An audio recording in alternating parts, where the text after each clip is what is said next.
Assalamu alaikum. Уақыт учкан куш. Кайрадан февраль келди.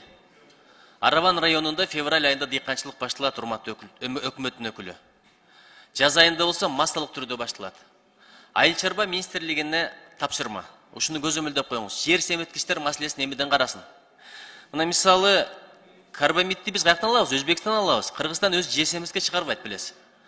А карбамид быйыл Өзбекстанда дефицит дейт. Не себептен дегенде карбамидти чыгарган заводдор газ жок, жакшы иштебей атыптыр. Өндүрүш төмөндөп кетиптир. Эгерде Өзбекстандан жетиштүү өлчөмдө келбесе, Россиядан алабыз. Анда билес, баасы өткөн жылда караганда да аспандап кетет. Өткөн жылда арзан болгон эмес. Ушул маселени эмтен карасын. Канчалаган кредиттер келип атат, канчалаган инвестиция келип атат.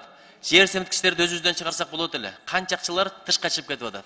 Биздин дыйкандар, мына Өзбекстан менен чегараны ачып атабыз. Бул жакшы нерсе, бирок алардын дыйкандары аябай күчтүү болот да. Биздин дыйкандар бир жолу жумушчу калбасын, банкрот болбосун. Биринчиси ушул. Экинчиси, социал тармактарда Турганбай Памир деген Памирден келип Кыргызстандын коомуна интеграция болгон жакшы бир жигит бар. Ошол акча топтоп атат.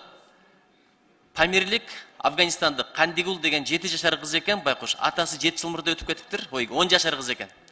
Жардам бере турган киши жок экен, бөйрөгү ооруп атыптыр. Мен түшүнөм азыр, бөйрөгү ооругандар Кыргызстанда деле толтура. Бирок биз өзүбүздүн мекенибиздебиз. Ал жакта же врач болбосо, же инфраструктура болбосо, же каражаты болбосо, ушуга бир жардам берип койбойлубу? Элдигибиздин, мамлекеттүүлүгүбүздүн бир белгиси болмок да. Анан президентибиз бир жакшы демилге айтты, көчүрүп келебиз деп. Бул абдан жакшы демилге. Колдойбуз, бирок качан болот билбейбиз, бул каражатка, мүмкүнчүлүккө жараша болот. Ошол Памири өз айтып атат да, мен баштап барып берет элем. Мурда жалаң эле жардам берген ниетте барсак, быйыл барып окутуп келели, кириллицаны үйрөтүп келели, Кыргызстанга келсе, дароо коомго аралашып кеткендей болсун деп. Ошол экспедицияны уюштурбайлыбы? Мен деле жардам берем, керек болсо барып деле келебиз. Дарыгерлер менен кошо. Кийинки маселе. Азыр Кыргызстанда, Кудайга шүгүр, швея тармак абдан өнүгүп атат. Экспортко чыккан негизинен биздин швея продукцияларыбыз. Кудайга шүгүр. Эл аралык бренд болуп баратат. Көпчүлүк адамдарыбыз ушул швеянын берекеси менен жумуш орундары менен камсыз болгон. Бирок бир нерсе, кездемелер тыкандарды биз Кытайдан, Өзбекстандан, Турциядан алабыз.